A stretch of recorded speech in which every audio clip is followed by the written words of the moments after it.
this is a ninth grade or biology, high school biology 1 class. Can have anybody from ninth grade to seniors in it. So, how's everybody's day been today? I know this is kind of like the last period. Y'all having lunch. How's y'all doing? Tired. Tired? Yeah. Everybody's a little tired. Yeah. It's that 2 o'clock feeling. Okay. Today we're going to look at something called a biome. Does anybody know what a biome might possibly be? Anybody have any ideas? Sounds like the word home. Okay. And what does bio mean? We're in biology class. What is bio? Anybody? Bio. Yeah. So what is, put the 2 together, what would that basically mean? A life home. Or home for life. Okay. The definition is the large geographical area that's characterized by certain types of plants and animals. Okay, all these biomes feature 6 different things, such as animals, plants, certain locations in the world, climate, water and soil resources, and geology. Now, why do you think all of these things are important? So you need like water for life to survive. It's good. And all of, like, they all have to interact with each other in order to survive. That's the perfect answer. That's it. In order to have a functioning biome, you have to have all 6 of those working independently together. And all of those affect. So therefore, one of the things we want to look at also today, that's not listed up there, is how do us as humans fit into these biomes, and what are we doing to affect these areas? So we're going to go into a few examples. One of these they can be either aquatic or terrestrial. Anybody know what aquatic and terrestrial means? I know we haven't really started covering these terms yet, but Water and land. good job. Okay. Some of these terrestrial biomes include mountain ranges, cold and hot deserts, temperate and tropical rainforests also. Has anybody ever heard of a cold desert? No. That would be Antarctica. Antarctica would be one, or like deserts that are in the upper mountains in Asia and stuff like that. Some aquatic biomes are locations such as coral reefs and wetlands like Finding Nemo. Oh, yeah. Many of these biomes also may appear similar, but have very important differences.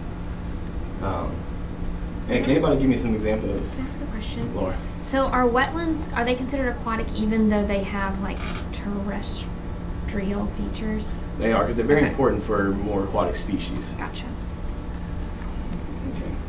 Now for the next thing, I'm going to break out everybody's favorite tool. To take notes on these, we're going to compare and contrast 2 different biomes. So what I want you to do is, does anybody know what a Venn diagram is? Yes. Okay, so I know it's everybody's favorite thing to do, but I want y'all to take out a sheet of paper.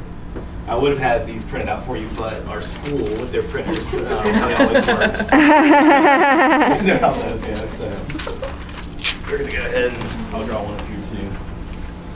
Of course, it's going to be not as good as y'all's, but just have to remember, I'm a biology teacher and not an art teacher.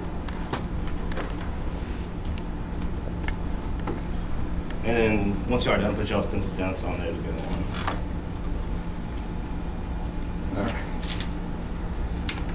Might be a little bit more confusing considering on the board. Alright, so one of the first things we're going to look at is a temperate grassland. You also know these as prairies. We have is the Great Prairie, which goes from Illinois area towards, hit the mountains in Colorado. These are also located in Russia, South Africa, and Australia. Some places people don't realize that. Physical environment, you have annual rainfall between 25 to 100 centimeters. It's pretty good. It allows for plant life down there. It's listed short, tall grasses. You don't really have enough water supply to grow like large trees and stuff like that you would find around here with pine trees. And also one thing to kind of note is that many also feature fire-resistant roots. The big temperature change going to like 30 degrees Celsius is very hot, and that can create very dry environments, which can lead to fires, and that's not a good thing for people. Plant life. Animal life is large mammals such as bison, pronghorn, which is a type of antelope. Wild horses, they're found in Asia. And they've actually been brought over here to America. That's why you have your Mustangs and stuff like that. Also, you have some small burrowing animals, such as like, I'm trying to think, gophers, groundhogs, meerkats, stuff like that. Human effects with prairie, you have very rich soil, it's high in nutrients, so a lot of it's been converted to agriculture. That's why you have a lot of big farms and all that in the Dakotas, Kansas, stuff like that. And it's actually very hard to try to find any place that hasn't been converted to those farms and stuff already. It's not still in its natural environment. Okay. I'm sure everybody's heard of savannas. If you've watched The Lion King, you've definitely seen an example of a savanna. So the physical environment, you have to notice also this is one key difference here. You have a very hot climate, not much temperature change, and it's seasonal rains between 50 and 130 centimeters per year. What do you think that might be an effect, or might cause for an effect for humans, which we'll get into a little bit later? Anybody having what that might do for animal life, or? It's a lot of water, isn't it? It's a lot of water in a short amount of time. So flooding? Lots of flooding, and also whenever it's dried out throughout the most of the year, it affects where the animals can live at.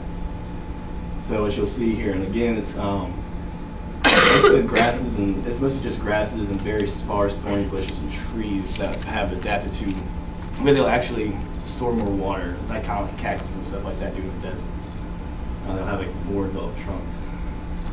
Animal life, large mammal herds and their predators such as lions and hyenas. This is where you'll see zebras, wildebeest, stuff like that we all kind of know. And one of the things with human effects is that savanna soils, they're poor in nutrients because of the rainfalls that come through. They'll actually it'll wipe out all the nutrients in the soil and do the wash it out. But they're also still converted into agricultural land. Why do you think this is? Anybody have? Well, that, and also because you have some places, especially like in Africa, where it's just been tradition to do so, and also when they tried to settle down, a lot of European settlers, when they came in, what they did was they tried to establish farms in these areas, and these farms were then used later on, but these methods were then developed by other tribal areas, and then that also leads to a thing called desertification, which, and it's a kind of a big word, but what it means is that these areas are being turned into desert very slowly. And over time, that's why you have such areas as like the Sahara that's getting bigger every year and every year. So, okay. Smart board. Yeah. Smart board. All right. So this would have been a worksheet, but we're gonna do this class instead. So we'll do.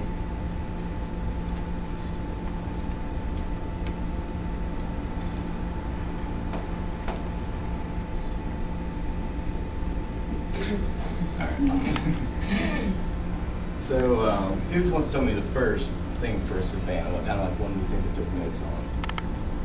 Kenny? Well, seasonal rain, a lot of water in a short time, so the floods.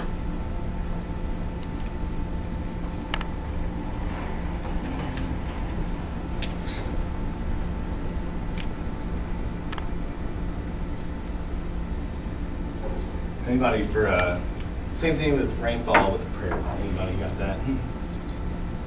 Does anybody remember that from lecture or from class? Consistently. Consistent.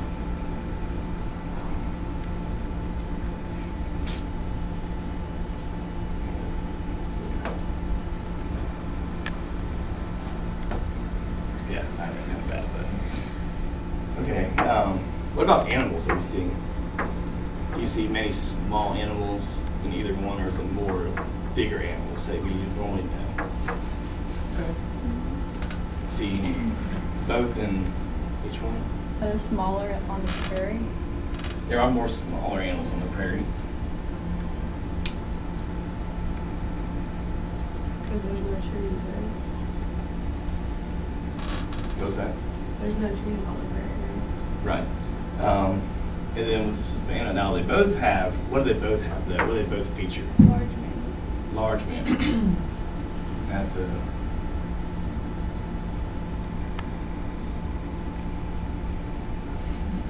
Okay. I know it's kind of hard to read, but I don't have the best handwriting. Is there anything else we can think of? They both have like low shrubs. Okay.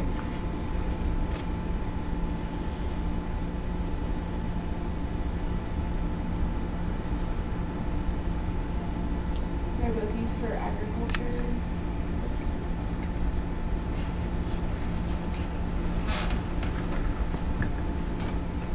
All right, so now with that, which of them is more suited for agriculture?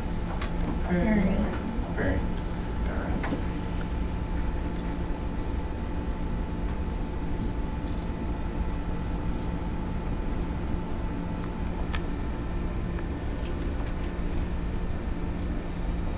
And what was the term I just used for the Savannah whenever they convert? What happens generally is the outcome?